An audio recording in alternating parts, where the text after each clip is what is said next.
Cousin's husband started say ually Hara sing me while I lived with them, so I told my family, but they all said I was lying and making it up to break up their marriage, so I had to left them. I, 23F, have lived with my cousin Rose and her husband Dumbo, both 33, for over a year for economical reasons. We have had a lot of issues, but I could handle them. 6 months ago I began to realize that Dumbo was looking at me more. I've always been sure to wear appropriate clothing in front of him, and I've never even been without a bra outside of my room. Even so, I noticed that his eyes were going to other places constantly, like my boobs, ass, or more below. I thought that it was just my imagination, but just in case, I started wearing around the house oversized hoodies and sweatpants and nothing body fitting, but I still noticed that when we would have conversations he would deliberately stare at other places. One night as I was lying on the couch laughing at a video on my phone, he came up to me, asked what I was laughing at, and before I could answer he bent down and put his head on my boobs at an angle he could look at the phone screen. I was in shock, and I am ashamed that I just let it happen. That's when I knew I had to tell someone, especially my parents, but I didn't have the courage, so I stuck it out. More comments were made, but the one that disgusted me the most was when he said, "Hey, is it me or have your boobs gotten bigger?" I asked why the F he was looking at me that way and that he was so off for that, but he just laughed. I got the courage to tell my stepmom and dad, and they were both shocked. They said that I needed to move out ASAP, and that I also needed to talk to Rose about Dumbo's behavior, and I would also need to talk to Dumbo. It took a bit of pushing, but I finally got the nerve to sit down with Rose and tell her everything that had happened, and this was the reason I was moving. She said that she would talk to him, but in the end this was my problem with him and I needed to fix it. I thought that after she spoke to him he would come to me and apologize or say something at least, but that never happened. 2 days after I told Rose that I was expecting an apology on his behalf, and I was going to talk to him myself about everything. She said that would be useless because he said he was never going to talk to me again, as he claims he did nothing, and apologizing would mean him owning up to what I claimed happened, that both of them were going to wait until my dad was back in town so he could solve everything. He claims that I am just trying to put my family against him and ruin his reputation. I left to go to work after that, but in my mental state I forgot something, and when I came back I caught her talking to her mom, them talking about how they didn't believe anything I had said and that the three of them would tell my parents that I'm trying to divide the family. With 3 people ganging up against me, I am worried that they'll manage to change my parents' mind. I think I fucked up by bringing this whole thing up. I may have just ruined my whole relationship with everyone, possibly ruined a marriage, and in the end I'm starting to even doubt my own judgment on what could have just been a misunderstanding. I fucked up by not staying quiet. I'll update if it's requested. Comments where Op has replied. Commenter 1. Stick to your guns. You don't need anyone who won't stand by you when you tell the truth. You know who they are now. Oop, I know the truth. But man, when it's 3 people including the wife of this Dumbo trying to bring you down, it's hard. Thanks for your words. Commenter 2. You could probably reconstruct when this happened from your phone history. If possible, similarly figure out the dates and times of other instances of harassment. These things are more convincing when they're documented with times, especially if, for example, they always happen during your cousin's working hours and days. If nothing else, it'll feel good to have it solidly documented. And more easily shared if you ever need to do so to defend yourself from accusations of slander. I don't primarily mean legally here but socially, just in case that's unclear. Oop, I only noticed 6 months ago. What I can say for anyone who wants details is that he only does this when my cousin isn't close by, for instance when she's in the room or bathroom.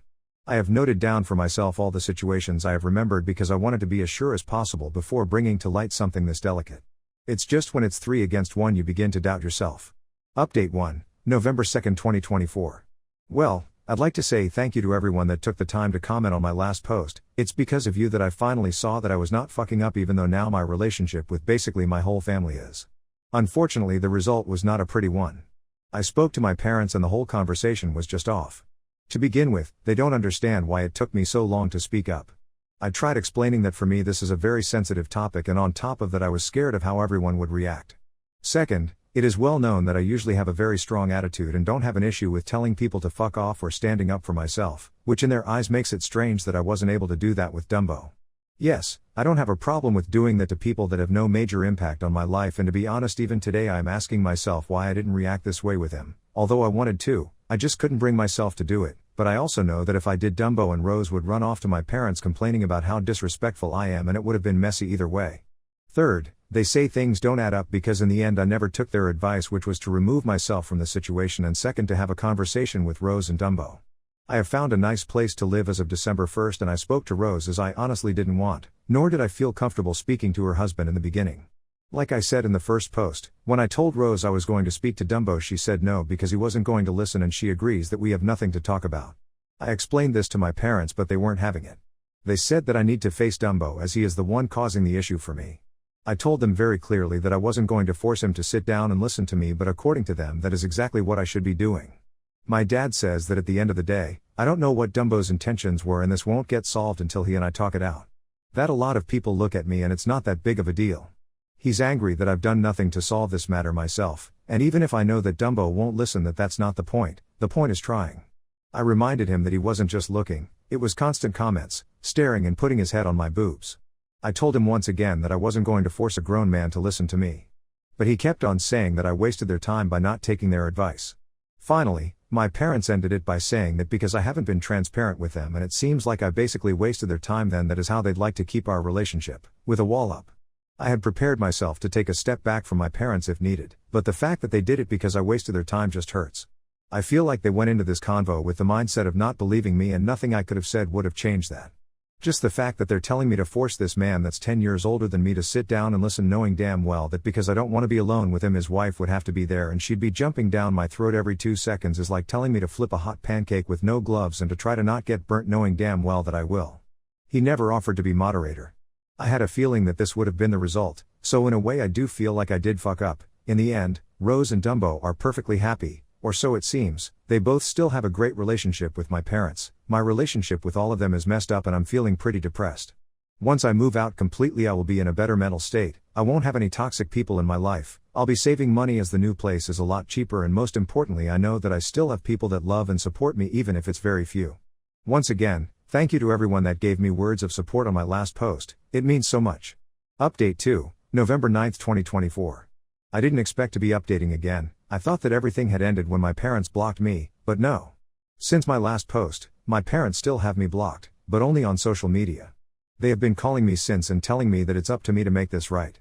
That basically my entire family is mad at me for trying to destroy the family dynamics, that because I still haven't confronted Dumbo, they all think that I am lying and blew what could have been a simply awkward moment into a big deal so that I could have a proper reason to move out and be independent. According to them, unless I speak to Dumbo face to face I will have proven their theory of simply lying to get out of the house with anyone questioning it. They have made it clear that they think I have fucked up by bringing this to light, and if I choose not to confront Dumbo they will proceed to have me blocked and will have me marked as a liar.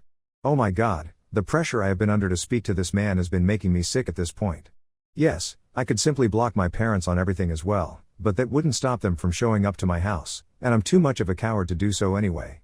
Even though I'm freaking out, I have decided to talk to Dumbo tonight once I get the courage to do so, just to get my parents off my back, because I can't handle another phone call with them where they accuse me of being a liar. Deep down I know I didn't fuck up by telling my family about Dumbo harassing me, but I swear to God that if I had known everything that was to come out of this I would have simply moved out and kept my mouth shut. Any advice is needed and I deeply appreciate those that personally messaged to check up on me after my first post. Comments where Op has replied, Commenter 1, I am genuinely so fucking sorry this is happening to you. I don't have much in the way of advice, but I hope you know that you're not in the wrong and you're not a bad person for speaking up. Don't let them tell you otherwise. Oop, I'm freaking the fuck out. I really don't feel comfortable talking to this guy, but on the other hand if I don't, the only family I have here will basically turn on me. I'm locked in my room till I get the courage to talk to him. Commenter 2, do not talk to this person alone, but also not with your family, they are shit and will gang up on you. Please bring an outside friend and record it if you can. You really shouldn't even talk to this person and be moved on to your own place, and have everyone blocked, they are not looking out for you. Stay safe and good luck. Oop, I'll be recording everything. Update 3, November 10, 2024.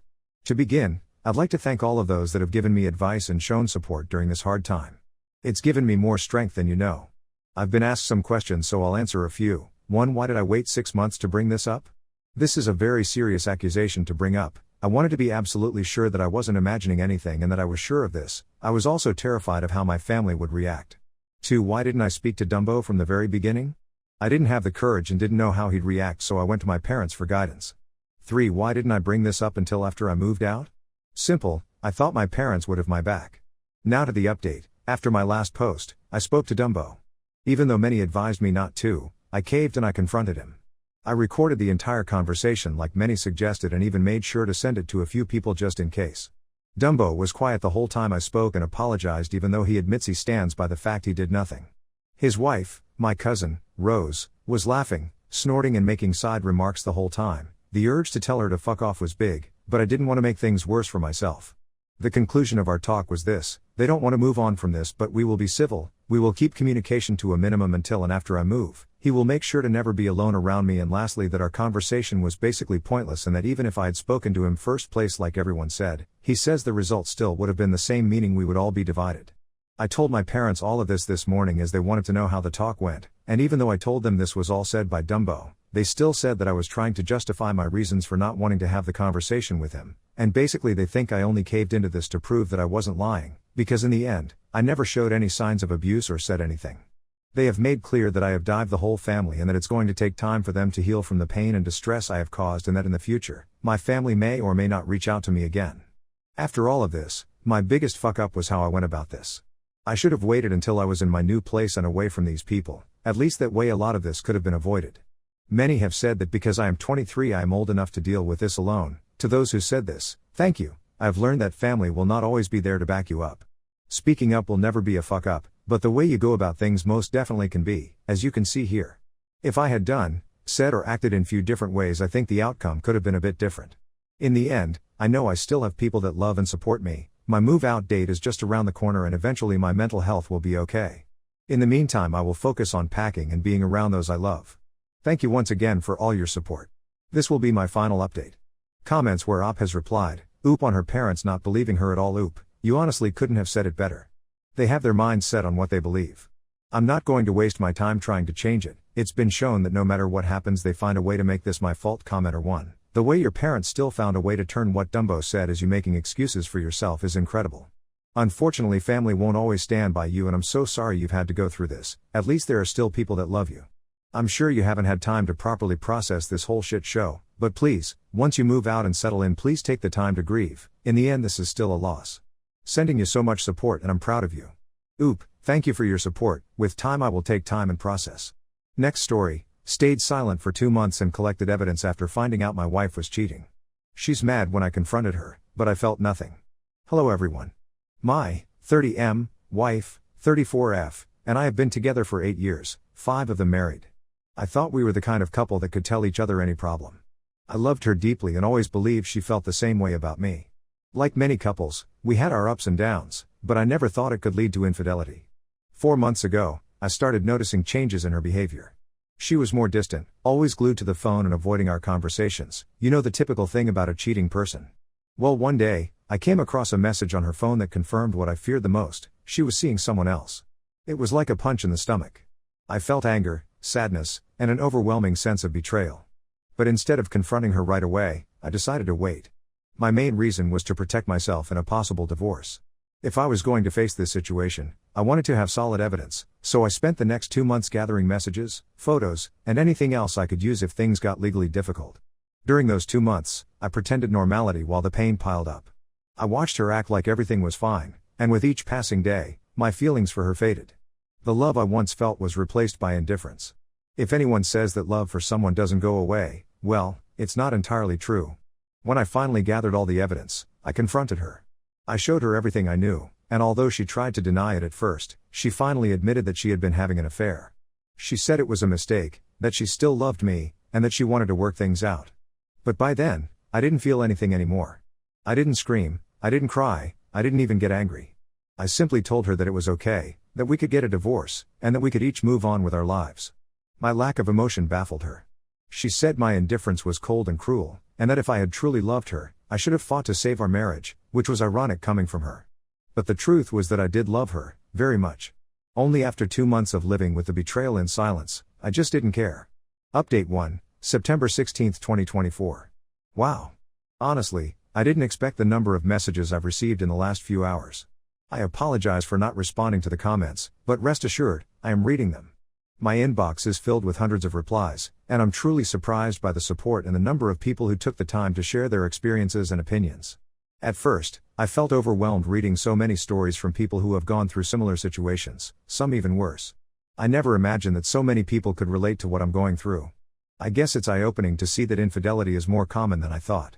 And yes, there were also comments that made me question if I disconnected emotionally too quickly, but after reflecting, I believe I did what I needed to do to protect myself. Some people told me I should have tried to save the marriage, but the truth is, I don't think I could have. The betrayal felt like a wall that went up between us, and once I saw everything clearly, there was no way to go back to what we had. It's not that I don't want to love or be loved, it's just that the chapter with her is over for me. Does that make me cruel? I don't know, but it's my truth. One of the most impactful things was seeing how many people are stuck in relationships where trust has been broken and they don't know how to move forward. To everyone who asked how I'm doing it, I don't have a definitive answer. For me, it was a slow process, day by day, watching the love fade until it was just gone.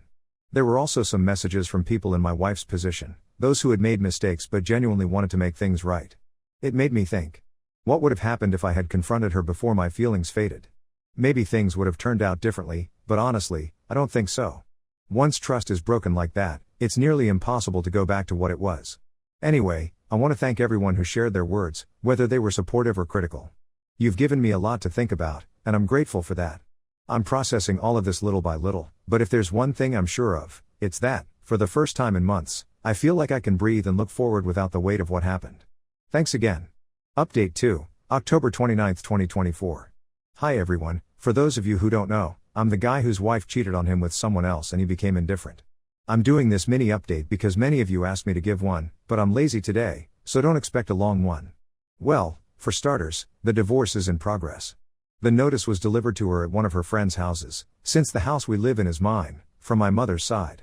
Moving on to the divorce, she didn't take it well and called me to tell me that she would contest it, that we weren't getting a divorce.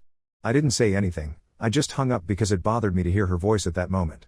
I read comments that say indifference is a way to protect yourself from strong emotions, and they were right. After a couple of days, I started thinking about the time invested in my marriage and I really got angry. For her, 8 years of relationship was nothing to open her legs to another jerk. For those curious, her lover is someone older, maybe 40 or 47, and he has a wife and kid. I don't care if the idiot has a heart attack or something, my soon-to-be ex and that guy are just trash that came out of the same landfill. Sorry, I was getting angry as I was writing, so I took some time to calm down. Back to my soon-to-be ex, I really don't care if she decides to contest the divorce, she's just making things harder for herself, since all of our assets are separate, including the house where I live. For the moment, that's all I can share with you. Thanks for your advice, and to all of you who commented that I should work things out with her, screw you. You don't decide for others, you just show that you have problems. I'd rather divorce 1,000 times than stay with a traitor with no morals.